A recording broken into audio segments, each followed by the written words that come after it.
What's up, vinyl community? Welcome back to Dad's on a Budget Vinyl. My name is Mark. I appreciate you guys hanging out tonight. ChamberGrass. What is it? Did I coin it? Is it a phrase that I may have coined? I looked it up on Wikipedia. I Googled it. There's a band called ChamberGrass, but that's about it. So, as a coined phrase, as a subgenre, I see it as being every bit as important as freak folk or acid jazz or hip hop. It is ChamberGrass. So what is ChamberGrass? So I put together a playlist a couple of weeks ago, and as I was heading back and forth to work, I was listening to it, and I was like, man, this is, it's beautiful. It's elements of bluegrass, elements of classical. It all kind of seems to run together. I think I'm going to call it ChamberGrass.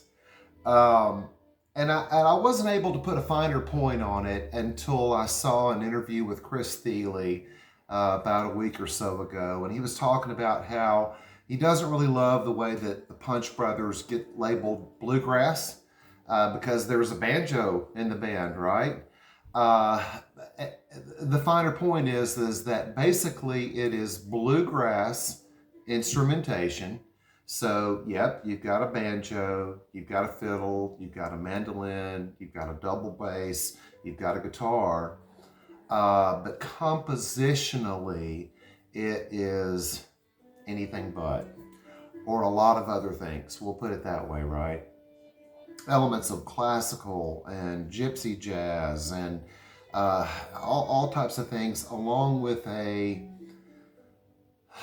instrumental virtuosity that allows these players to take the music really wherever they want to take it. So I know beforehand how many people are interested in this. About a month ago, I did two videos.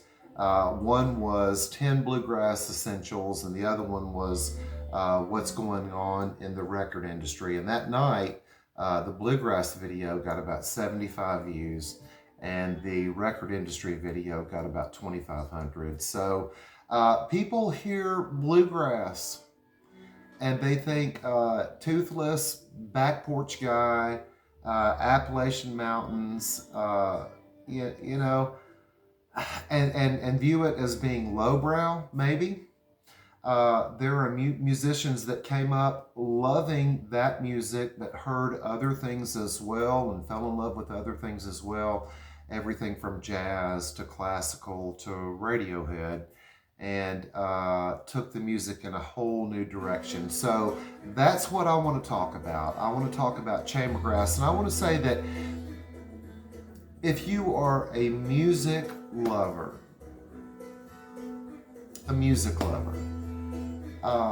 this is music,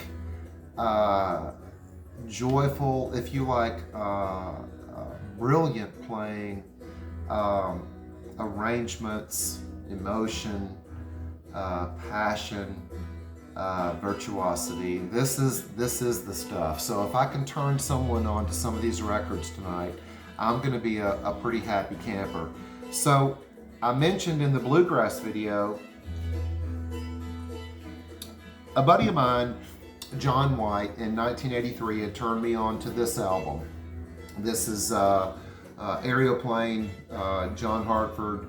I've talked about this video. I've talked about it on a couple of different videos, but this is quintessential if you like that type of sound, but it's still basically, by today's standards, a traditional bluegrass record. So you've got John Hartford on banjo and fiddle, you've got Norman Blake on guitar and mandolin, you've got Tut Taylor on dobro, Vassar Clements on violin, fiddle. And it's a fantastic record. Before this record, bluegrass was pretty buttoned up, pretty traditional, pretty reverential. You showed up in hats and suits and bolo ties and cowboy boots. This is anything but that. So it's traditionally played bluegrass music with a little bit of a countercultural edge. And this is the first record that John Hartford, I'm not going to do a great big John Hartford thing because you can go back and watch that video, but John Hartford had left RCA, and on the strength of the single Gentle on My Mind, as covered by Glenn Campbell, had money to have a little bit of artistic freedom. And he went with Warner Brothers, who at that time were willing to invest a record or two or three or four, Joni Mitchell, Neil Young, until an artist kind of hit their groove. They signed John Hartford to a two record deal in 1971, and the first record that he gave them was Aeroplane, and it's looked at now as being brilliant. Basically the cusp of the Newgrass revival, the Newgrass movement, but at the time it sold peanuts. Warner Brothers didn't really know how to market it. Radio stations didn't know what to do with it. It wasn't bluegrass enough for bluegrass. It wasn't freaky or folky or rock enough for the hippie audience yet. And so it just kind of sat there on the shelves. So he had signed a 2-record deal with them. By the time the second record came around, 1972's Morning Bugle, and this is the record store day release from earlier this year. We'll talk about that in a minute. But by the time Morning Bugle came around, all of those guys in the Aeroplane band, Tut Taylor, Vassar Clements, they were highly regarded session players, widely sought out. They were too busy to do a follow-up. Norman Blake and John Hartford got together for the follow-up, and to this day, Norman Blake doesn't have a whole lot that's very good to say about it. But they got together in Woodstock, New York at Bearsville Studio, where the band had recorded. They also brought John Simon aboard as producer. So you've got the two of them, John on banjo, fiddle, guitar, vocals, Norman on mandolin and guitar, but Tut and Vassar couldn't make it. So they brought aboard Dave Holland. And this is where I think things start to get really interesting, and this is why I don't really love this mix. The unfortunate thing about the first mix, according to some, is that Norman Blake is a little bit buried in the mix. That crisp finger picking and flat picking style that he's got on mandolin and guitar is a little bit buried in the mix, whereas John Hartford and Dave Holland are forefront. But let's talk about Dave Holland for a moment. Dave Holland was not a bluegrass guy. He wasn't even a country music guy. Dave Holland in 1971 was fresh off the tour with Miles Davis doing jazz fusion with Bitches Brew. Didn't have anything to do with bluegrass. But John Simon got these three guys together, Dave Holland on upright bass, and John and Norman in a triangle underneath one microphone, and recorded What Went Down. And it is fantastic, and it's completely different. It's different time signatures, 5/8 time signatures, that type of thing. By the way, the thing that I don't love about this, I was so glad to have it. I'm so glad to get it. I love the new colorized artwork. It's a 2 LP set. The second LP is unreleased tracks and studio chatter and that type of thing, and I'm glad to have them. The mix, in trying to bring Norman front and center, Dave Holland's bass playing is left to the left, and I don't like that. I like the original mix over this one. But the songs here and the time signatures and the playing are bluegrass on a different level. And there's Got No Place to Go, which I think is the, Got No Place to Go is the side 2, almost the last track. Dave Holland bows the upright bass rather than playing it typical bluegrass style, and it's fantastic and is gorgeous and beautiful. And unlike, I think, and I really would like for someone to turn me on to something earlier, I think it's the first time in a bluegrass setting where the bass player bows the bass. But it's starting to take things in a new direction. So 71, 72, but I had just found out about John Hartford and I became a huge fan. If he was on it, if it was one of his records, whatever, I wanted everything that John Hartford was on. Okay, so in 1984, I went into a local sound warehouse, and they still had vinyl. They still had there was no Americana at the time, but they still had a bluegrass section and a country section, and you were likely to find records in either section that were either or. 1984, I went seeking a particular record, and it was John Hartford's Gumtree Canoe, which had come out that year, and they didn't have it, but they had this. They had Vassar Clements, John Hartford, Dave Holland, Clements, Hartford, Holland. Rounder Records. I almost didn't buy it because I thought that the front cover was somewhat cheesy. I didn't know yet, but anyway, I did buy it, and it was wonderful. That same day, and we'll talk about the records that I got, and then we'll talk about what I fell in love with about them. I also went seeking this record, Bela Fleck's Double Time. I used to have it on vinyl. I wanted it because John Hartford's on it. I didn't know anything about Bela Fleck. But John Hartford, it's Bela Fleck, who's a banjo player, virtuoso banjo player. John Hartford's on the track. Well, this tattooed my brain, opened my ears and my eyes. The third record that I got that day was this one. This is the Do Acoustic Music Sampler on Rounder Records. They had this in the bin for like $3, $4, brand new. It's a comp record to promote the label. And I thought, man, $4, what do I have to lose? So I left that day with those three items. The Hartford Clements Holland record, the new acoustic music sampler, and the Bela Fleck Double Time. Start off talking about this. This sounds unlike anything else that you've ever heard and anything else that John Hartford did before or since. The setting and the recording is fantastic. Rounder Records is to bluegrass what Windham Hill was to acoustic music, or whatever we're going to call it, whatever. John Hartford changes things by playing a wooden rim banjo on this. So it's not as metallic, it's not as clangy, it's not as tinny.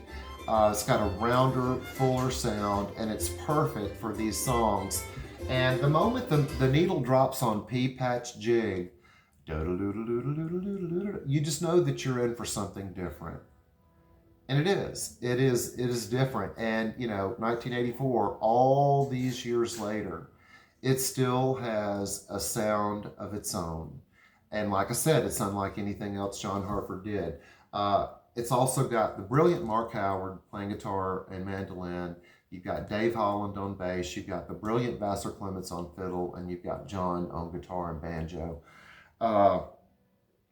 Wonderful record. Can't say it enough. So Pete Patch Jig, You Can't Run Away From Your Feet, Memories of Home, Home Cooking, 10 Past 11, Escaping Out on the Roof. It is bluegrass, but it's different.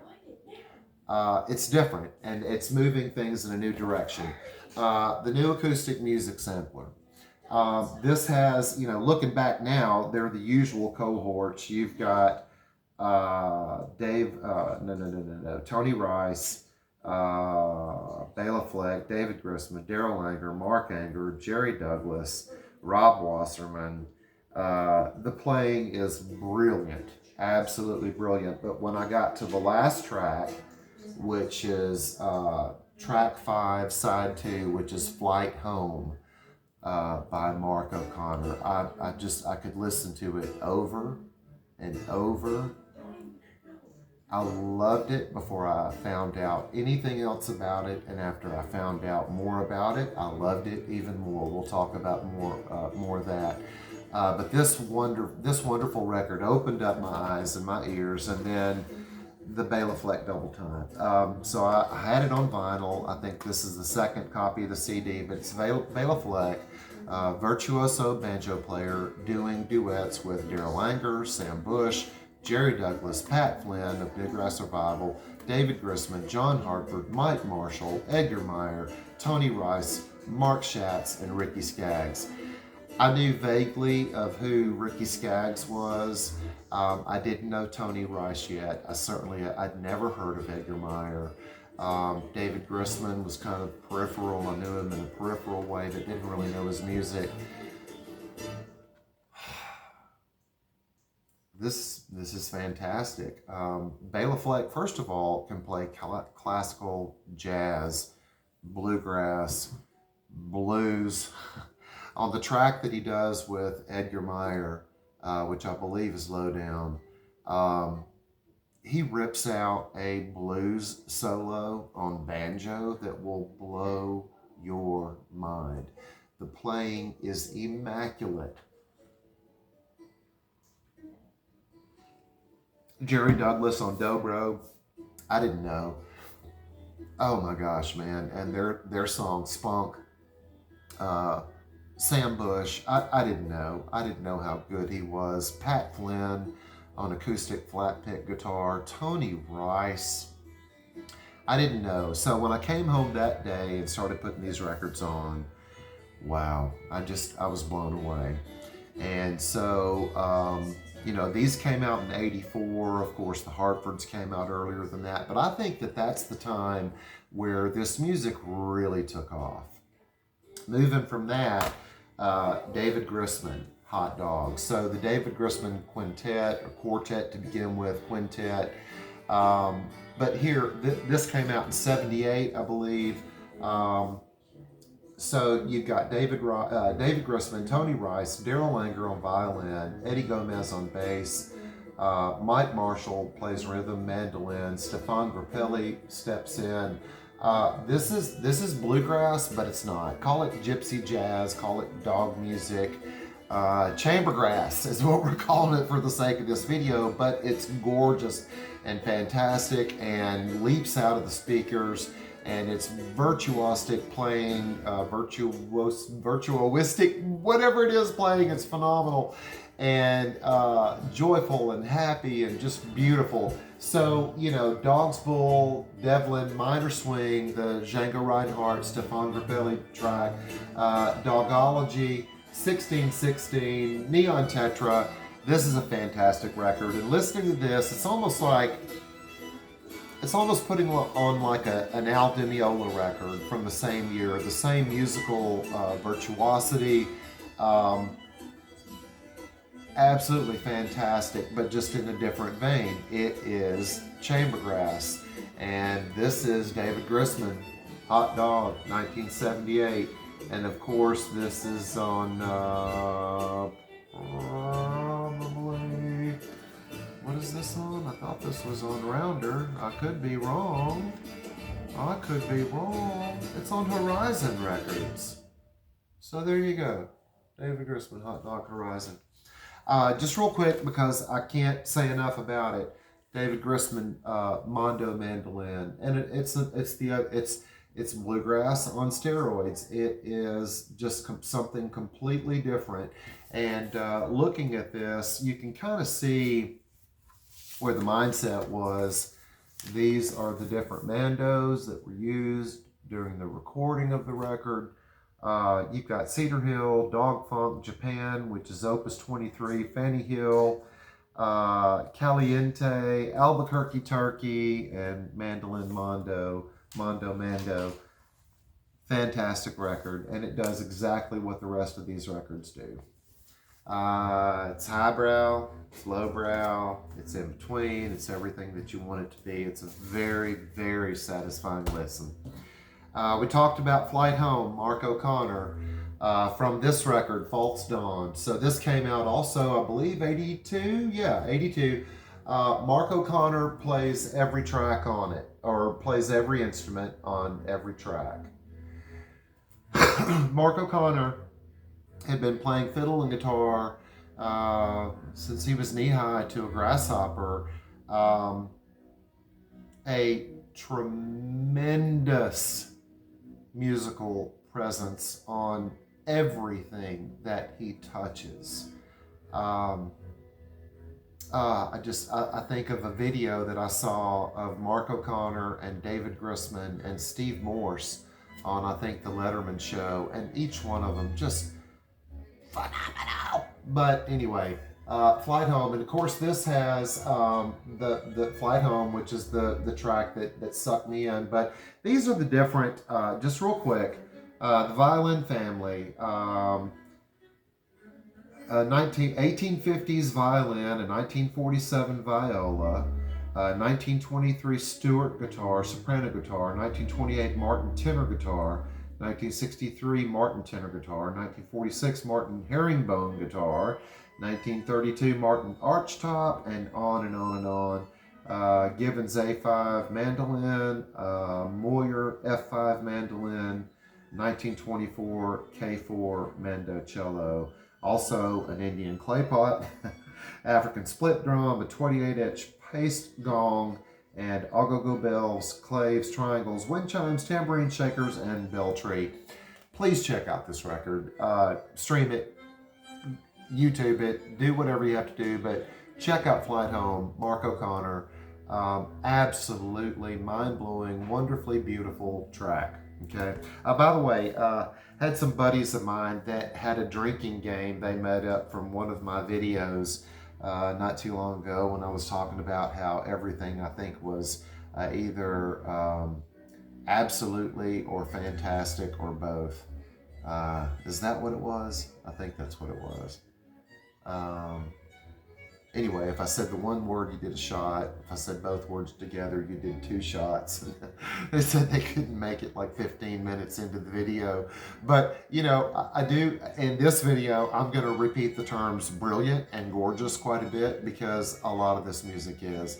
I'm not going to turn this into a Chris Thile video, but I got to talk about the Punch Brothers. I was talking about him a moment ago, about he was talking about he doesn't like the way that the Punch Brothers are labeled bluegrass music, because they are all types of music. They just happen to have bluegrass instrumentation. But this record, Movement and Location, This Girl, No Concern of Yours, Who's Feeling Young Now, Flipping the Flip.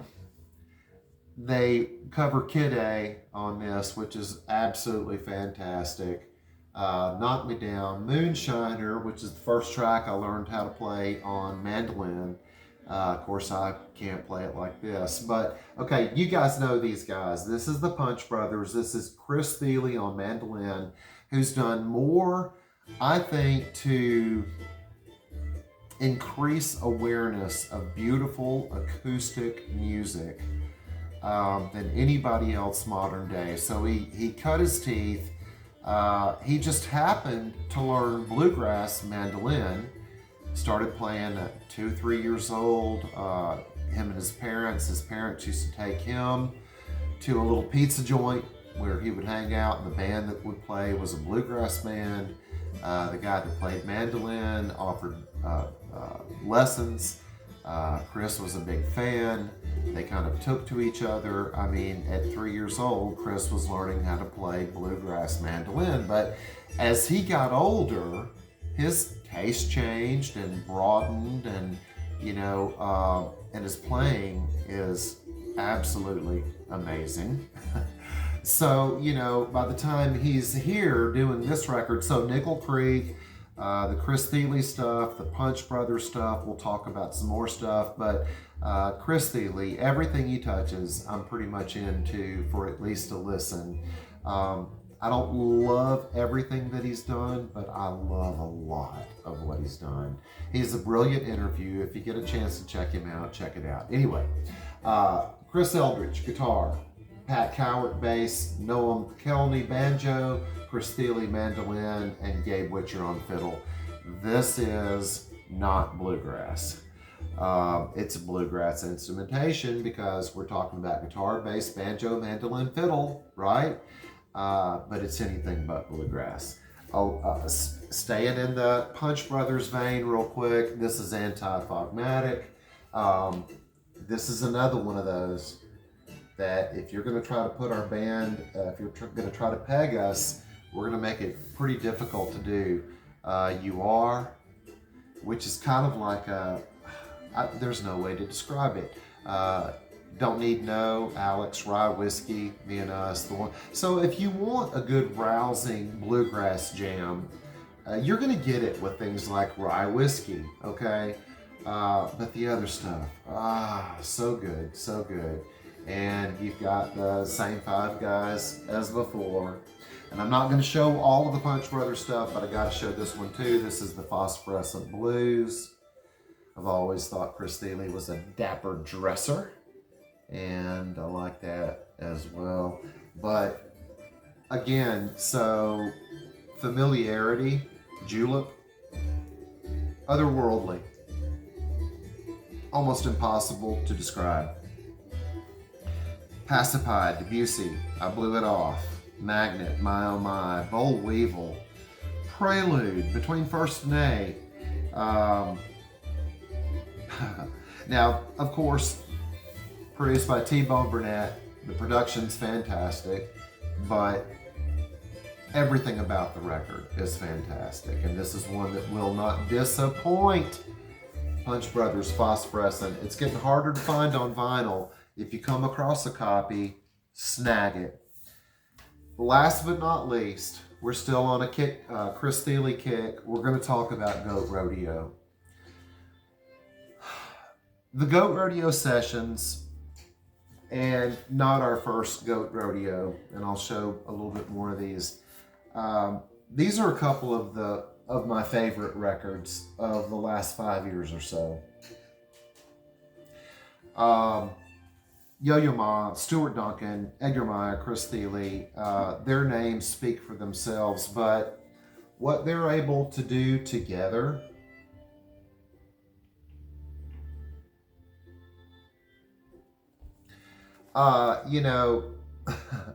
there are those that would say, man, classical music, bluegrass music, never the twain shall meet. One's lowbrow, one's highbrow. One's a lot more intellectual. The other one is more gut wrench and feel.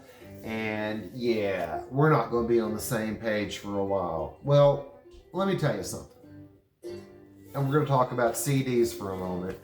These are records, though, that you really need to own before they're gone. I believe both of those are on None Such, and they're not expensive. Snag them. Absolutely. Your Coffee is a Disaster. Waltz Whitman, The Trappings, Every Note a Pearl. These are 5-star records. I'm going to go ahead and say that. Both of them, 5-star records. Absolutely beautiful. Beautifully recorded. The feel, the musicianship, everything about them, absolutely gorgeous.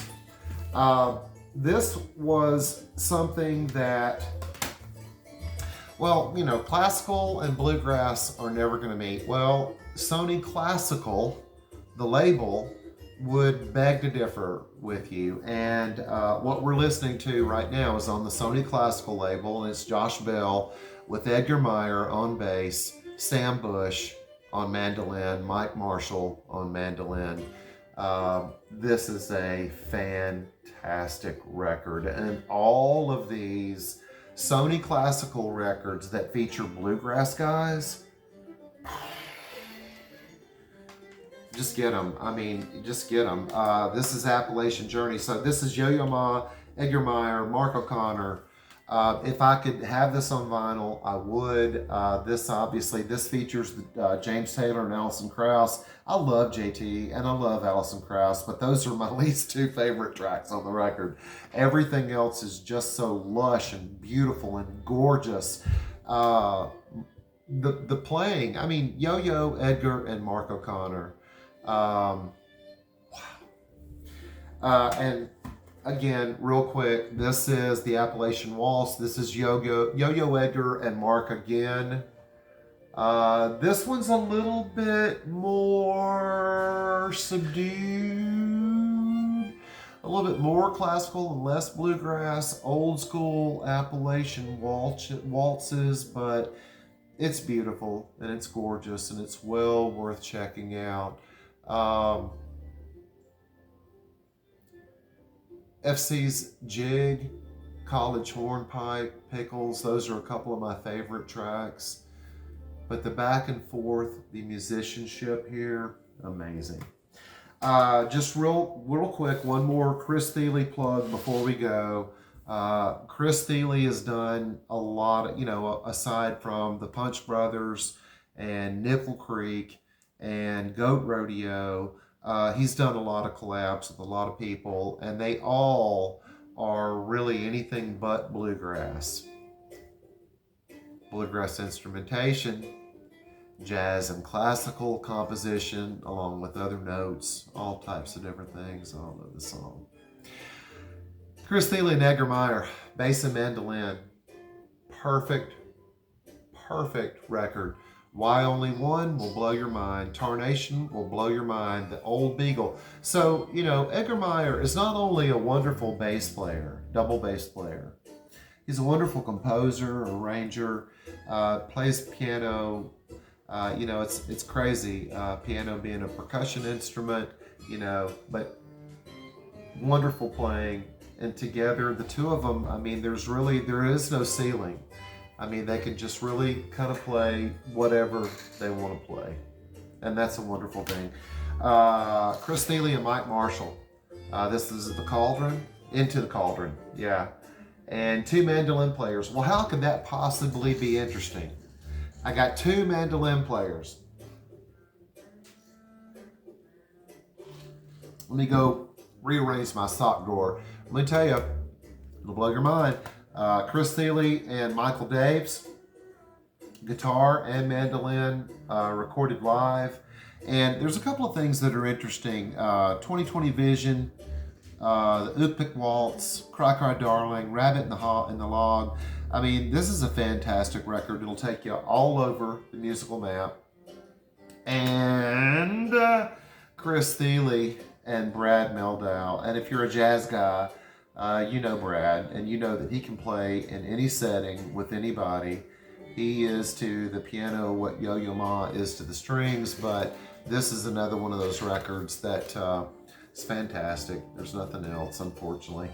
Just a CD, and both of them looking a little bit geeky on the cover of that, but that's okay. We forgive them because the music is fantastic. ChamberGrass. All of these records, they're beautiful, they're wonderful, satisfying records and CDs. We're not just the vinyl community, we are the music community.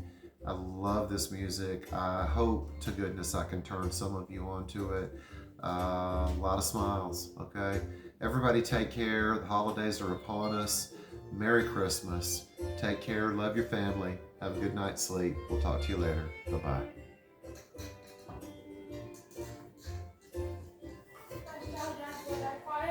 Yeah, bud. You did a great job.